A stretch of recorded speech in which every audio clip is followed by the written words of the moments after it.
네, 안녕하세요. 저는 ADP 자격증 따기 실기 강의를 진행하는 강사 정지수입니다. 반갑습니다.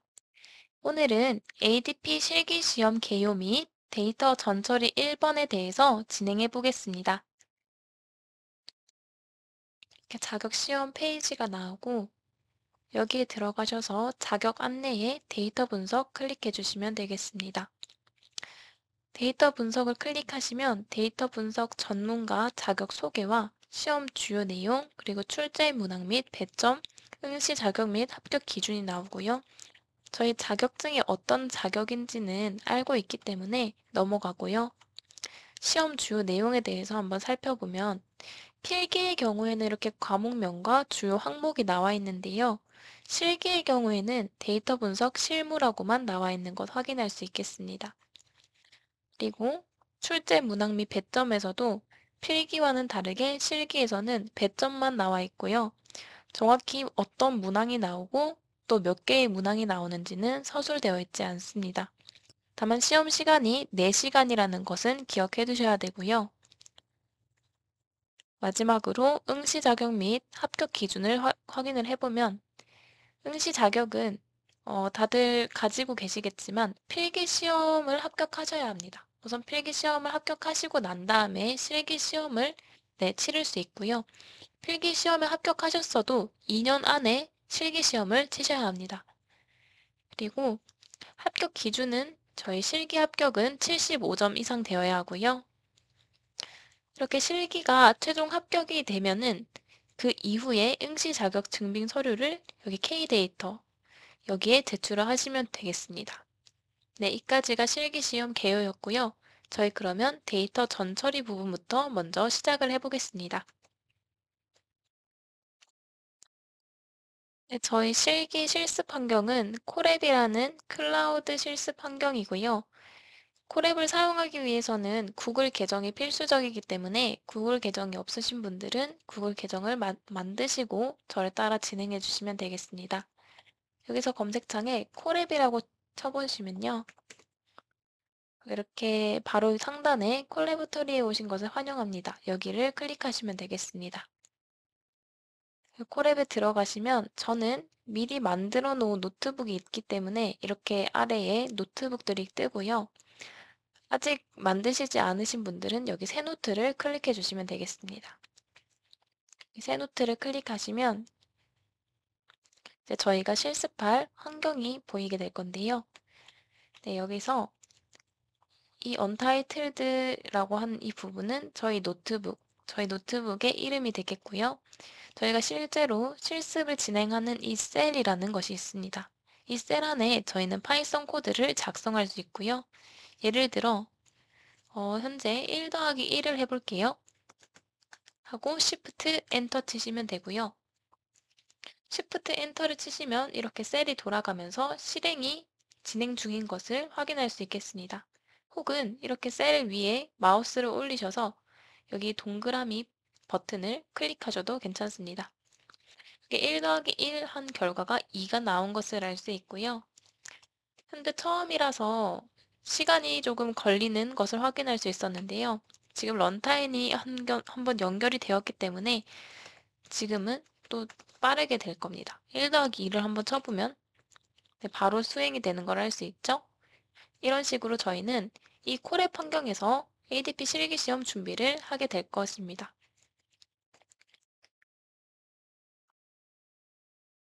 네, 저희 이제 전처리에 대해서 알아볼 건데요. 저는 미리 만들어 놓은 노트가 있기 때문에 이 안에서 한번 전처리를 진행해 보도록 하겠습니다. 여기 보시면 판다스 공식 문서, 여기 HTTPS라고 시작하는 이 문서가 있고요. 이 실습을 진행하시다가 혹시나 어떤 함수인지 잘 모르겠다. 혹은 좀 더 많은 라이브러리와 이 라이브러리, 판다스라는 라이브러리 안에서 어떤 함수를 쓸 수 있는지를 알아보고 싶다 하시는 경우에는 컨트롤 누르시고 해당 링크를 클릭하시면 이렇게 판다스 공식 문서로 이동할 수 있습니다. 여기서 한번 저희가 쳐보면 판다스에는 read CSV라는 대표적인 데이터를 불러오는 함수가 있는데요. 작성을 해보겠습니다. read CSV 하고 엔터 치시면 여기서 판다스 공식 문서에서 해당 함수가 어떤 것인지에 대해서 자세하게 나와 있고 해당 함수 안에서 어떤 인자를 쓸 수 있는지에 대해서도 나와 있습니다. 네, 이 부분은 각자 확인을 해주시면 되겠고요.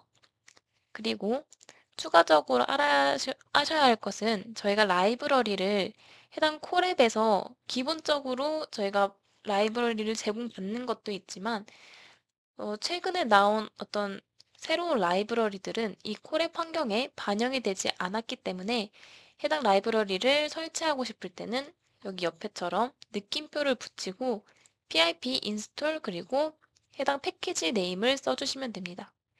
만약에 저희가 판다스가 설치가 되어 있지 않은 경우에는요. 느낌표 pip install 판다스 이런 식으로 설치를 해주시면 됩니다.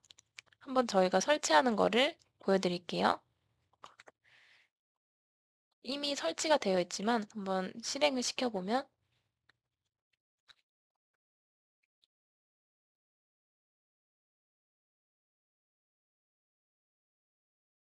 네, 현재 런타임을 처음 연결시킨 거기 때문에 조금 시간이 걸렸고요. 네, 이미 설치가 되어 있다고 나와 있는 것을 확인할 수 있겠습니다. 네, 일단은 이게 다 돌아갈 때까지 기다려 보고요. 네, 완료가 되었고 판다스 라이브러리가 이미 설치가 되어 있는 것을 확인할 수 있겠습니다. 그럼 저희 데이터 다루기 기본부터 시작을 해보겠습니다. 네, 저희 데이터를 다루기 위한 가장 기본적인 라이브러리가 되는 판다스에 대해서 알아볼 텐데요. 판다스의 대표적인 자료형으로는 시리즈와 데이터 프레임이 있습니다. 한번 눈으로 확인해 보면서 저희가 이 두 자료형이 무엇인지 알아보겠습니다. import pandas as pd라고 해서 판다스 라이브러리를 가져올 건데 해당 판다스의 이름을 저희는 이제 PD라고 부르겠다라고 약어를 지칭해 주는 거고요. 그래서 이제 판다스로 점으로 해서 판다스의 모듈들을 가져오는 것이 아니라 판다스가 아니라 이제 PD 점으로 해서 판다스 라이브러리를 가져올 것입니다. 그래서 PD 점 저희는 시리즈라는 이 함수를 통해서 데이터를 넣어줄 건데요. 1, 2, 3이라는 데이터를 넣어주고 한번 Shift 엔터를 쳐보겠습니다. 그러면 저희가 입력한 이 1, 2, 3이라는 데이터가 확인할 수 있고요. 그 데이터 앞에 이렇게 또 다른 숫자가 하나씩 또 붙어 있는데요. 이 부분은 저희는 이제 인덱스라고 부릅니다. 이 인덱스는 저희가 작성을 했던 데이터에 접근할 수 있는 좋은 접근자이기 때문에요. 이 인덱스를 함께 보여주게 되는 것이고요. 인덱스의 이름을 변경하고 싶으시면 인덱스 인자를 주셔서 A, B, C라고 한번 저는 이름을 변경해 볼게요. 라고 하셔서 Shift 엔터 치시면 이렇게 인덱스의 이름이 변경된 것을 확인할 수 있겠습니다. 여기서 주의하셔야 하는 것은 이 인덱스의 이 길이와 저희가 만든 이 시리즈의 데이터의 길이가 꼭 맞아야 된다는 것을 기억해 주셔야 합니다. 그러면 다음으로 저희는 데이터 프레임에 대해서도 한번 알아볼 텐데요. import pandas 이미 위에서 저희가 이 라이브러리를 불렀는데 저희는 연습을 하는 것이 목적이기 때문에 한번 더 작성을 해 보겠습니다. 이렇게 판다스 라이브러리를 불러와서 pd. 이번에는 데이터 프레임 이렇게 모듈을 써주시고요. 이 안에서 저희는 시리즈에서는 바로 데이터만 넣었는데 데이터 프레임에서는 저희가 해당 열 이름도 함께 넣어야 합니다. 그래서 저희는 이제 중괄호를 써서 딕셔너리 형태로 데이터를 전달하게 되고요. 첫 번째 열 이름은 이름이라고 한번 지정을 해보겠습니다. 이 이름이라는 컬럼명을 지정해 주시고 그 다음에 데이터를 리스트 안에 넣어 줄게요.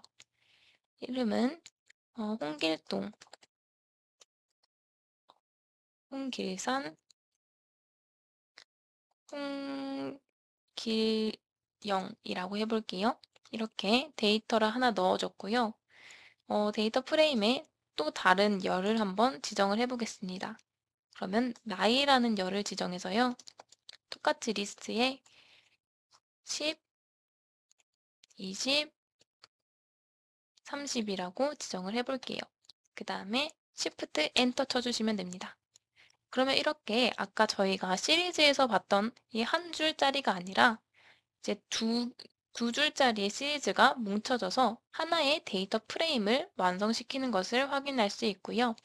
여기서 주의하셔야 되는 것은 저희가 이 콜앱 환경에서 실시간으로 계속 이 셀을 통해서 이 파이썬 결과를 가지고 오는데 여기서는 저희가 판다스에서는요. 이 결과물이 바로 튀어나올 때를 조심하셔야 됩니다. 이 결과물이 바로 튀어나왔다는 것은 저희가 저장이 되지 않은 데이터라는 것을 의미해요. 그래서 이 데이터를 쓰고 싶으시면 저희가 변수를 지정하셔야 되는데요. 예를 들어서 데이터라고 이름을 지정해서 해당 데이터에 이 값을 넣어주면 그리고 Shift 엔터를 눌러주면요. 방금 전에 밑에 떴던 이 결과물이 뜨지 않는 것을 확인할 수 있습니다. 그러면 이 데이터에 저희가 작성한 데이터들이 들어간 것이기 때문에 데이터라는 변수를 Shift 엔터 치시면 저장된 데이터가 나오게 됩니다. 이 부분을 꼭 기억해 주시고요. 다음으로는 데이터 불러오기인데요. 데이터를 불러올 때는 이렇게 크게 from import 문을 쓰거나 import as 문을 쓰게 됩니다. 저희 방금 위에서 보셨던 것은 import as 문을 썼었죠. 그런데 from input 문도 사용해야 될 때가 오는데요. 한번 예시를 보여드리겠습니다. 예를 들면 from scikit-learn이라는 패키지에서요. 프리프로세싱 하고 input min, max, 스케일러 이렇게 하시고 Shift 엔터 치시면 어, 여기 오타가 있네요. 사이클 런입니다. 그리고 Shift 엔터를 다시 쳐보면 이렇게 실행이 완료된 것을 알 수 있는데요. 이 부분은 저희가 이 패키지 안에서 프리프로세싱이라는 이 패키지 모듈 안에서 이 민맥스 스케일러라는 이 함수만 가져오겠다 했을 때 이렇게 작성을 할 수 있습니다. 네, 그러면 이렇게 판다스 라이브러리를 통해서 데이터를 불러오는 것을 한번 실습해 보겠습니다. 여기 콜앱에 보시면요. 여기 파일이 있는데 이 파일을 클릭하시면 저희 샘플 데이터라고 기본적으로 콜앱에서 제공하는 샘플 데이터들이 존재합니다. 그래서 데이터를 한번 살펴보면 이렇게 CSV 파일로 작성이 된 것을 확인할 수 있고요. 그럼 저희는 이제 임포트를 할 때 판다스를 일단 임포트를 하고 그리고 pd.read 근데 CSV 파일이기 때문에 read CSV를 작성해 줍니다. 그리고 이 CSV라는 이 함수 안에 저희가 불러올 파일명을 작성해 주시면 되겠는데요. 현재 저희가 이 디렉터리가 현재 디렉터리를 의미하는 점하고 슬래시를 먼저 입력을 해주시고요. 현재 이 기본 디렉토리에서 저희가 캘리포니아 하우징 테스트 CSV를 가져온다고 했을 때 이 파일은 저희 현재 이 디렉토리 내에서 샘플 데이터라는 디렉토리 안에 있는 파일이기 때문에 샘플 데이터 그 다음에 슬래시 해주시고 캘리포니아 하우징 test.csv를 가져오겠다 라고 선언을 해주시면 됩니다. 그리고 Shift 엔터를 치시면요. 이렇게 데이터가 잘 불러와지는 것을 확인할 수 있습니다. 여기서 위에 보시면 인코딩이라는 옵션도 들어간 것을 확인할 수 있는데요. 가끔 가다가 저희가 데이터를 불러왔는데 UTF-8이라는 어떤 에러가 발생할 경우에는 저희가 인코딩이 잘 되지 않았다는 것을 의미하기 때문에 그때는 인코딩 옵션을 CP949라고 해서 이렇게 주면은 해당 에러가 사라지게 됩니다. 그래서 팁은요, 저희가 굳이 그 에러를 마주치지 않고 싶다 하시면 그냥 인코딩 옵션을 먼저 주셔도 무방합니다. 이렇게 해서 Shift 엔터 치시면 네, 바로 똑같이 불러와지는 것을 확인할 수 있겠고요. 현재 이 데이터는 저장이 되지 않기 때문에 아까 말씀드린 것처럼 바로 데이터 프레임이 저희 눈에 보이게 되는 것이고, 이 데이터를 쓰고 싶다 했을 때는 데이터라는 어떤 데이터의 이름을 정해줘서 이렇게 Shift 엔터 치시면 네, 데이터들이 바로 튀어나오지 않은 것을 확인할 수 있겠습니다.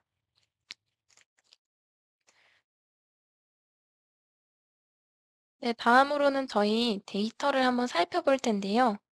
데이터 살펴보기에 이렇게 많은 함수들이 있죠. 이 부분이 어떤 역할을 하는지에 대해서 각각 살펴보겠습니다.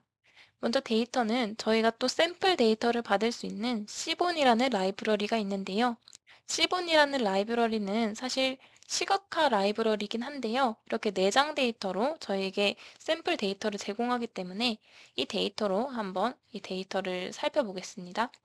먼저 판다스를 임포트 해주신 것처럼 임포트 하시고 판다스가 아니라 시본을 입력해 주세요. 그리고 as 우리는 이 시본이라는 라이브러리를 SNS라고 부르겠다라고 말해주시고요. 그 다음에 SNS.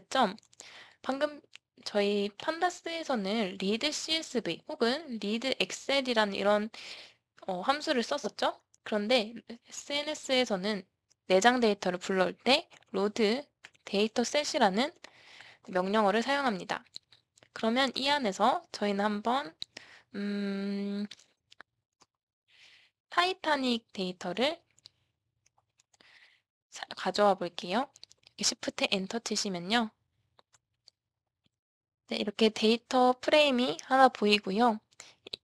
이렇게 서바이브드, 즉 생존 여부와 P 클래스, 이 타이타닉 코라는 이 배 안에 각 클래스, 그리고 탄 사람의 성별, 나이, 이런 정보들이 출력되는 것을 확인할 수 있습니다.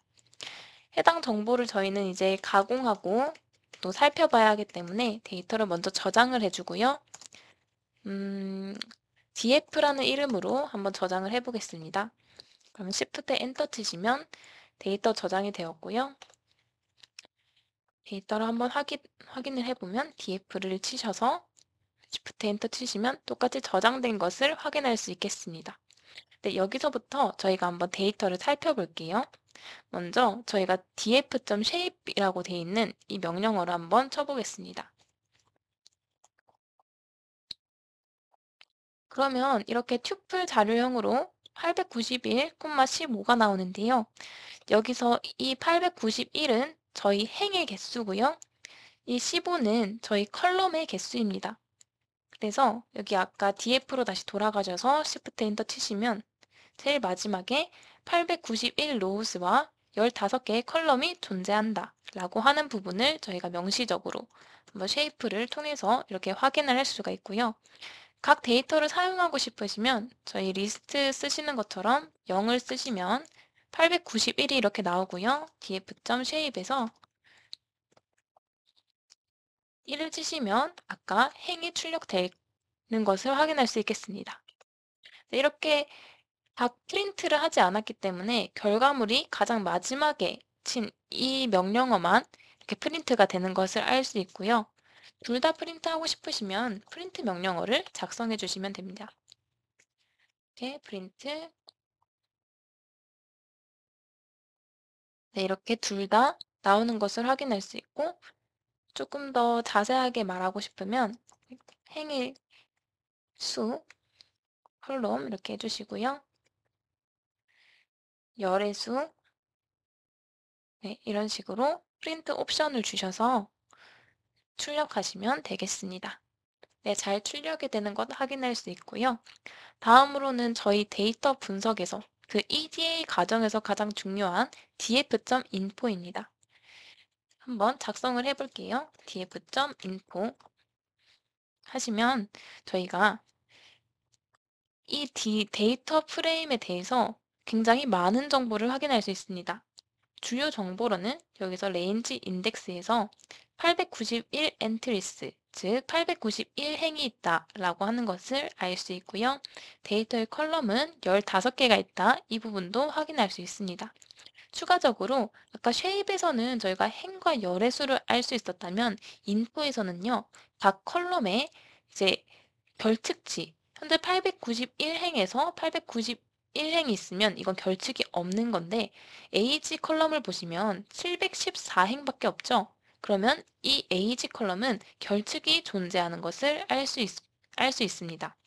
그리고 추가 정보로 이 데이터 타입이 어떻게 되어 있는지 서바이브에서는 인트형으로 데이터가 작성이 되어 있고 이 age는 플롯 그리고 어덜트 메일은 불 그리고 클래스는 카테고리 형태로 되어 있다. 이렇게 데이터 타입까지 확인할 수 있습니다.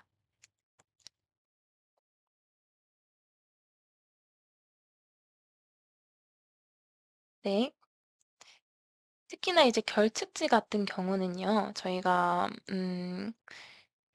이런 식으로 891이라는 이 숫자와 889라는 숫자가 잘 헷갈려서 하나씩 확인하지 않으면 안 보이는 경향이 있긴 하거든요. 그 부분은 저희가 df.isNull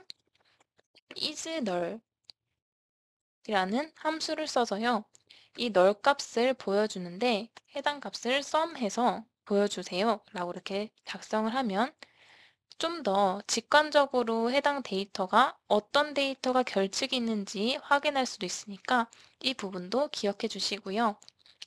다음으로는 df.describe 명령어인데요. 한번 작성을 해 보겠습니다.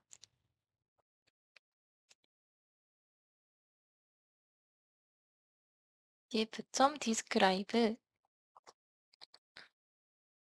라고 하시면 이 describe 명령어는요, 요약 통계량을 확인할 수 있게 하는 함수입니다. 그래서 각 데이터의 컬럼별 요약 통계량을 이제 보여주는 거고요. 보시면 survived라는 이 컬럼의 count, 즉 몇 개의 행이 있는지, 집계가 몇 개가 됐는지를 알려주고 이 survived 컬럼의 민값, 즉 평균값, 그리고 표준편차, 최소값, 그리고 4분의 수 25, 50, 75가 있고요. 그 다음에 맥스 값까지 확인할 수 있겠습니다. 이런 식으로 저희가 info data.df.info 했을 때 이 데이터 타입이 int이거나 플롯형, 즉 수치형 변수에 대해서만 이렇게 요약 통계량을 제공한다는 것 기억해 주시면 되겠습니다.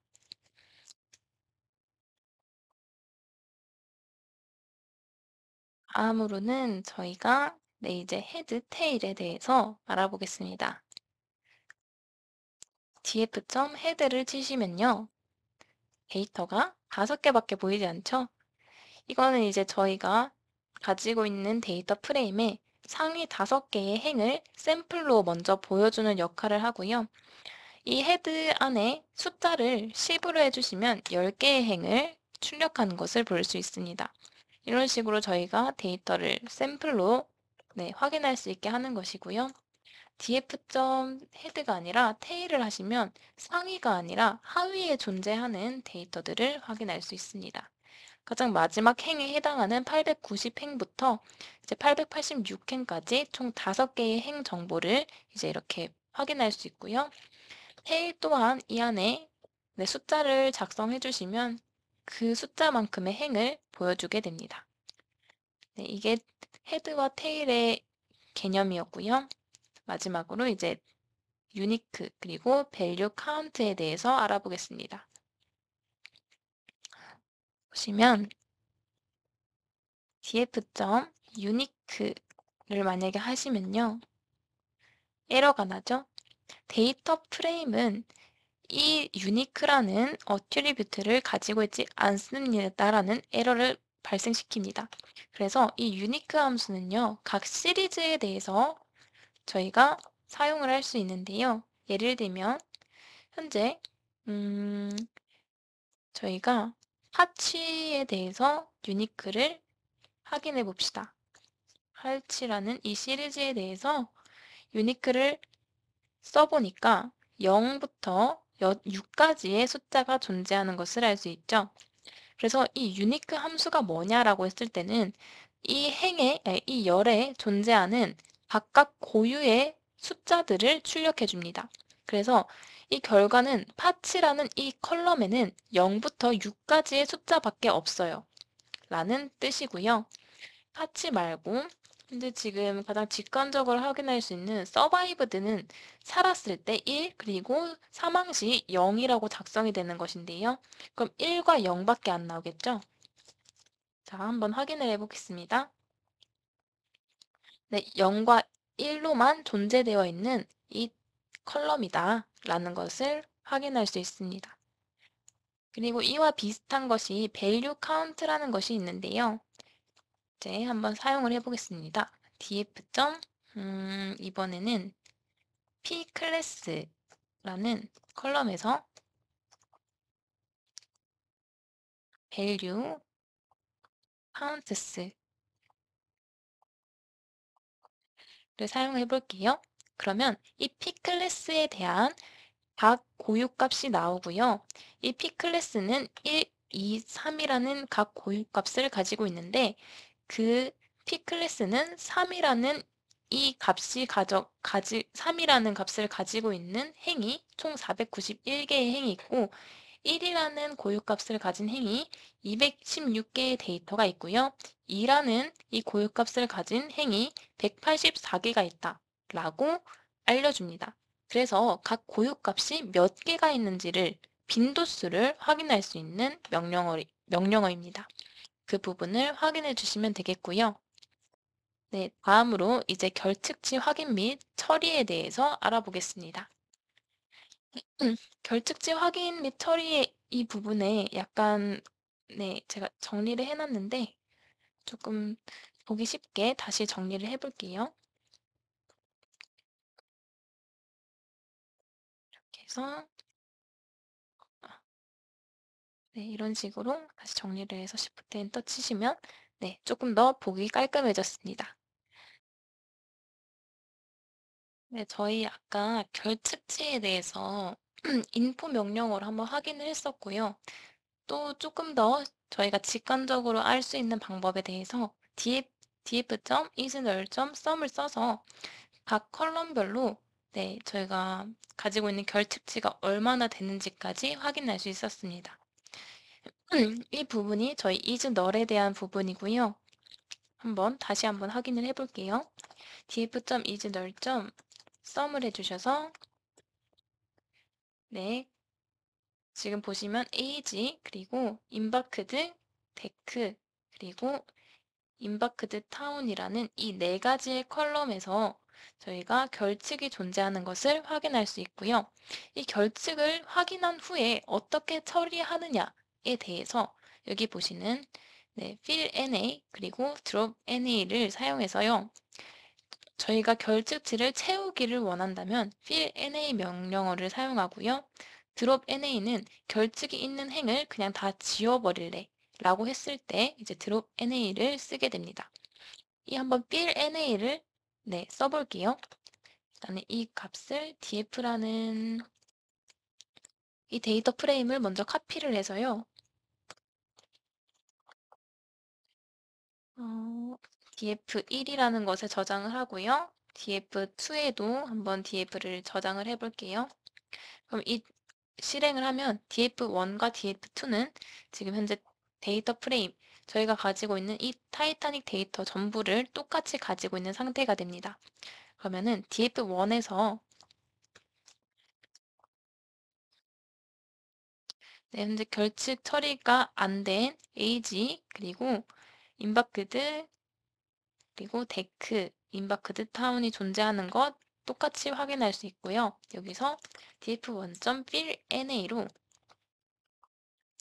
이제 값을 채워줄 수 있는데 값을 일반적으로 결측은 0으로 채우거나 혹은 어, 조금 더 통계적인 방법을 사용한다면 각 df.1에서 예를 들어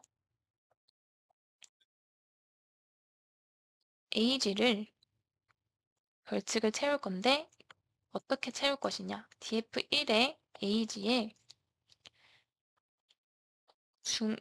평균으로 채울게요 라고 하는 명령어예요. 그래서 각 컬럼을 명시를 해서 이 df1의 age라는 컬럼은 이 df1 age에 평균으로 채워 넣을게요 라고 Shift 엔터를 치시면요. 네, 이렇게 결측이 이제 존재하지 않게 되고요. 지금 현재 데이터가 바로 튀어나왔기 때문에 지금 이거는 저장이 되지 않은 상태입니다. 따라서 이 결과값을 df1하고 age라는 이 값에 다시 넣어주거나 혹은 좀 더 쉽게 바로 수정된 것을 inplace true라고 작성을 해서 저희가 이 min 채워 넣은 것을 바로 적용을 하겠습니다라고 명시적으로 얘기해 줄 수도 있습니다. 그러면 다시 df1. isNull.sum을 해주시면요. 이렇게 age라는 이 컬럼에 대해서 결측이 완전히 사라진 것을 확인할 수 있습니다. 이런 식으로 저희가 데이터를 채워 넣을 수 있고요. 이제 df2에 대해서 저희가 결측을 완전히 없애볼게요. df2에서는 drop na를 사용해서 Shift 엔터 치시고요. 보시면 현재 아까는 저희가 df 본 원래 데이터에서는 행이 891행이 있었습니다. 그런데 결측에 존재하는 행을 다 지우다 보니 남은 행이 182개밖에 남지 않았죠. 그래서 데이터가 이렇게 결측이 많은 경우에는 해당 컬럼을 삭제를 하거나 혹은 아까처럼 저희가 fill NA를 써서 각 컬럼에 맞게 데이터를 채워 넣는 과정이 조금 더 필요하다는 것을 확인할 수 있겠습니다. 그러나 저희가 결측이 얼마 없거나 좀 빠르게 데이터 분석을 진행하고 싶다고 하셨을 때는 이렇게 drop NA를 써서 결측 값을 완전히 삭제해 주셔도 되고요. 현재 이 값은 바로 또 튀어나온 값이기 때문에요. inplace true를 해서요. 바로 적용해 주시면 되겠습니다. true가 잘못 적혔네요. true 이렇게. 네, 그러면 df2는 총 182개의 행이 남았겠죠? 네, 182개의 행이 저장된 df2 데이터 프레임을 확인할 수 있겠습니다. 다음으로는 저희 중복행을 제거하는 방법에 대한 얘기인데요. 여기서 네, 저희 이 drop duplicate라는 이 함수를 한번 적용을 해보면 저희 원본 데이터였던 df를 한번 다시 살펴봐 봅시다. 이렇게 891행이 있었고 15개의 컬럼이 존재했었는데 이 데이터 프레임에서 중복되는 행이 있는지 한번 확인을 해보려면 drop duplicate 하셔서 이렇게 Shift 엔터를 치시면 저희가 중복되는 행이 제거되게 될 것입니다. 그래서 한번 확인을 해보니 784행이 남았네요. 즉, 한 100개 정도의 행이 중복이 되었었던 것을 확인할 수 있습니다. 그래서 저희가 중복을 만약에 중복되는 행을 제거하고 싶다라고 했을 때는 drop duplicate라는 이 함수를 쓸 수 있고요. 저희가 특별히 subset이라는 이 인자를 통해서 컬럼을 지정해서 해당 컬럼에서의 이제 중복된다면 그 컬럼 기준으로 중복행을 다 삭제를 할 수도 있습니다. 지금 보시면 예를 들면 survived라는 이 컬럼을 기준으로 우리가 drop duplicate를 하겠다. 즉 중복값을 제거하겠다라고 했을 때 가장 처음에 나온 이 0 그리고 1이 기준이 되어서 해당 0과 1만 남겨놓고 나머지 행들은 다 사라지게 되겠죠. 이 기준이 되는 첫 번째 행들은 다 남아있게 될 것입니다. 그래서 한번 확인을 해보겠습니다. survived 라고 했을 때 Shift 엔터를 치시면요. 네, 저희가 예상했던 대로 첫 번째 0 그리고 첫 번째 1을 제외한 나머지 행들이 다 삭제가 된 것을 확인할 수 있고요.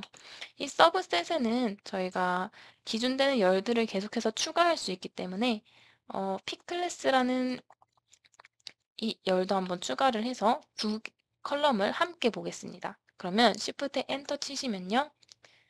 네. 아까와 다르게 저희가 총 6개의 행이 남았는데요. 이제 서바이브드가 0일 때 3, P클래스가 3이고 서바이브가 0일 때 P클래스가 1, 그리고 서바이브가 0일 때 P클래스가 2인 이 각각의 하나의 행들만 지금 살아남았고 또 서바이브드가 1일 때 P클래스가 1, 그리고 서바이브드가 1일 때 P클래스가 3, 그리고 서바이브드가 1일 때 P클래스가 2인 이 유니크한 이 행들만 남아있게 되는 것을 확인할 수 있겠습니다. 네, 이게 중복행 제거의 개념이었고요. 저희 이번 시간에 정말 많은 내용을 학습했는데요. 나머지 부분은 한번 다음 시간에 또 살펴보도록 하겠습니다. 네, 그럼 고생 많으셨고 저는 다음 시간에 또 뵙겠습니다. 감사합니다.